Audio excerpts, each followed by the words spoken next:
किसी ने मुझसे पूछा, सद्गुरु सांप कैसे मरते हैं, वे कहाँ मरते हैं? क्योंकि कभी मरा हुआ सांप नहीं दिखता जब तक कि किसी ने उसे मारा ना हो।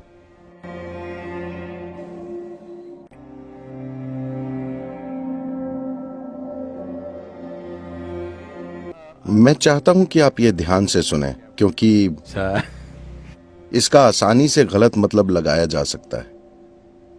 क्योंकि जब कोई अपने प्रियजन को खो देता है तो ये ऐसा है जैसे उनके जीवन का एक अंश छिन गया हो, और इंसान दुख, नुकसान और उनके बीच हुई कई चीजों को संजोने जैसी प्रक्रियाओं से गुजरता है। बहुत सी चीजें, सभी चीजों को व्यक्त नहीं किया जा सकता, लेकिन साथ ही हम इस धरती पर पैदा होने वाले पहले इंसान नहीं हैं, और न ही हम इस धरती पर मरने वाले पहले होंगे। अपने जीवन में जब हम पैदा होते हैं, हम नहीं जानते कि हम शिक्षा प्राप्त करेंगे या नहीं, हम नहीं जानते कि हमारी शादी होगी या नहीं, हम नहीं जानते कि हमारे बच्चे होंगे या नहीं, हम दुनिया में ये वो और तमाम चीजें करेंगे या नहीं, हम नहीं जानते। लेकिन हम एक चीज जानते हैं कि हम मरेंगे जरूर। हाँ या ना? ये एक पक्की बात है ना? हालांकि ये इतनी साफ बात है, पर हम इससे समझौता नहीं कर पाते। किसी ने मुझसे पूछा, सद्गुरु सांप कैसे मरते हैं, वे कहाँ मरते हैं? क्योंकि कभी मरा हुआ सांप नहीं दिखता जब तक कि किसी ने उसे मारा ना हो।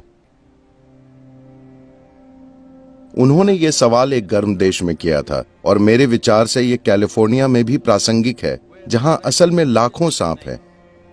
लेकिन वे शांत जीव हैं, वे बाहर ज्यादा नहीं दिखते जब तक कि आप उनके इलाके में कदम ना रखें, और वे दिखते नहीं हैं, वे बस वहीं रहते हैं। तो वे कहां मरते हैं? खासकर कोबरा के मामले में यह बहुत शानदार है। जब वे मरना चाहते हैं, जब वे समझ जाते हैं कि अब मरना चाहिए, तो वे दूर चले जाएंगे, एक ठिकाना ढूंढ लेंगे और वहां जाकर बैठ जाएंगे, और वे 18-20 दिन तक कुछ नहीं खाएंगे, वहीं बस बैठे रहेंगे और कुछ नहीं खाएंगे, और वे मर जाएंगे। एक मौके पर अनुचित करुणावश मैं इन कोबरा को नीचे ले आया, क्योंकि मैं जानता था कि वे कहां बैठे होंगे। मैं उन्हें उठाकर ले आता और जबरदस्ती कुछ खिलाने की कोशिश करता, उनके मुंह में खाना डालता और इस बारे में कुछ करता। लेकिन आप चाहे जो कर लें, वे जरा सा भी खाना स्वीकार नहीं करते। अगर आप उन्हें छोड़ दें तो वे फिर जाकर उसी जगह पे बैठ जाएंगे और वहां शांति से मर जाएंगे।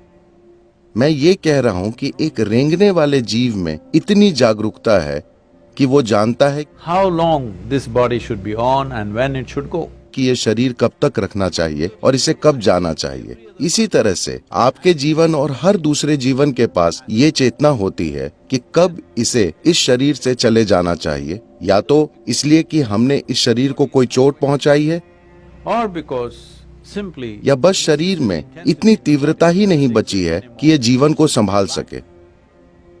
तो हमें ये समझना चाहिए, जब मैं कुछ खास शब्द इस्तेमाल करता हूँ तो उन्हें सामान्य मायनों में मत लीजिए। जब मैं कहता हूँ एक जीवन जाना तय करता है, तो ये ऐसा नहीं है कि आपने इस बारे में सोचा और फैसला लिया। ये वैसा फैसला नहीं है, अपने ही तरीके से विचार करके नहीं। आप जो हैं उसके बारे में कई निर्णय आपके विचारों से तय नहीं होते, ये यूं ही तय होते हैं ना। like that a life decides when to leave. उस तरह से एक जीवन तय करता है कि कब जाना है। जब तक वो यहाँ है, हमें इसे बचाने, कायम रखने और अपने पास रखने के लिए हर चीज करेंगे, क्योंकि हम उस जीवन को प्यार और आदर करते हैं। लेकिन एक बार जब वो चला जाता है, तब हमें उस निर्णय का सम्मान करना चाहिए, क्योंकि उस जीवन ने चले जाना चुना है। जीवन शब्द से मेरा मतलब वो व्यक्ति नहीं है, मैं उस शख्सियत की बात नहीं कर रहा हूँ। मैं उन विचारों, भावनाओं और गतिविधियों की बात नहीं कर रहा हूँ जिनमें वो शरीक था। एक व्यक्ति के रूप में आप कभी जाना नहीं चाहते, क्योंकि आप एक अंतहीन मानसिक नाटक बने रहना चाहते हैं। लेकिन एक खास समय पर जीवन जाना चाहता है, चाहे आपको अच्छा लगे या ना लगे। जीवन जाना चाहता है क्योंकि वो आपके द्वारा इकट्ठा किए गए भौतिक रूप में हमेशा के लिए फंसा नहीं रहना चाहता। वो नहीं चाहता, वो उस भौतिक रूप का सिर्फ एक खास समय तक ही आनंद लेता है। उसके बाद हर चीज ठीक होने के बावजूद कई जीवन चले जाते हैं। खासकर भारत में आप देखेंगे कि योगी तय करते हैं कि कब जाना है। वे स्वस्थ और ठीक ठाक होते हैं पर बस बैठते हैं और चले जाते हैं। दूसरे लोग सोचते हैं क्यों, वो तो स्वस्थ थे, उन्हें क्यों जाना चाहिए। तो आप बीमार पड़कर मरना चाहते हैं। क्या आप अस्पताल में 3 साल कष्ट झेलना चाहते हैं और तभी प्रस्थान करना चाहते हैं? जाने का क्या वही एक तरीका है?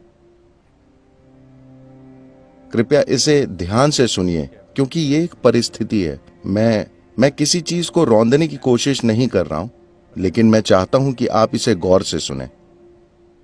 क्या ये सच है That the final thing that you do in your life is death? कि आप अपने जीवन में जो अंतिम चीज करते हैं वो मरना है? तो आखिरी चीज जो आप अपने जीवन में करें, क्या ये बहुत महत्वपूर्ण नहीं है कि आप उसे शालीनता से करें, है ना? कम से कम शालीनता से।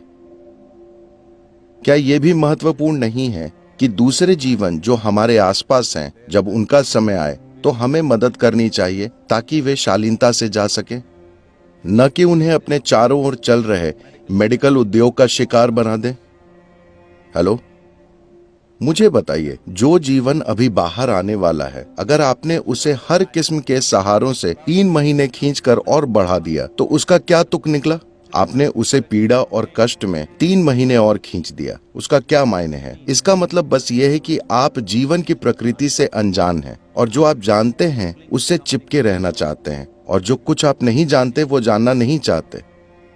ये बहुत महत्वपूर्ण है कि हम व्यक्ति को तो जानते हैं, हम इस इंसान को और इसे और उसे जानते हैं, वो ठीक है, हमने उनकी शख्सियत का आनंद लिया है, लेकिन आपने उनके जीवन की प्रकृति को नहीं छुआ है। क्योंकि जब तक आप अपने जीवन की प्रकृति को नहीं छूते तब तक आप किसी दूसरे के जीवन की प्रकृति को भी नहीं छू सकते। तो हमें जो सबसे महत्वपूर्ण चीज करनी है वो ये है कि हमें मृत्यु की बात या उसकी तैयारी नहीं करनी है, कोई जरूरत नहीं है। हमें ये करने की जरूरत है कि जो शरीर हमने इकट्ठा किया है उससे परे, आप मुझसे सहमत थे कि आपने ये इकट्ठा किया है, इस मन से परे ये भी धारणाओं और जानकारी का संग्रह है। इन 2 ढेरों से परे अगर आप अभी यहाँ बैठते हैं और जो जीवन आप हैं उसका अनुभव करते हैं, तो आपको जीवन के किसी पहलू से कोई परेशानी नहीं होगी, जिसमें मृत्यु भी शामिल है।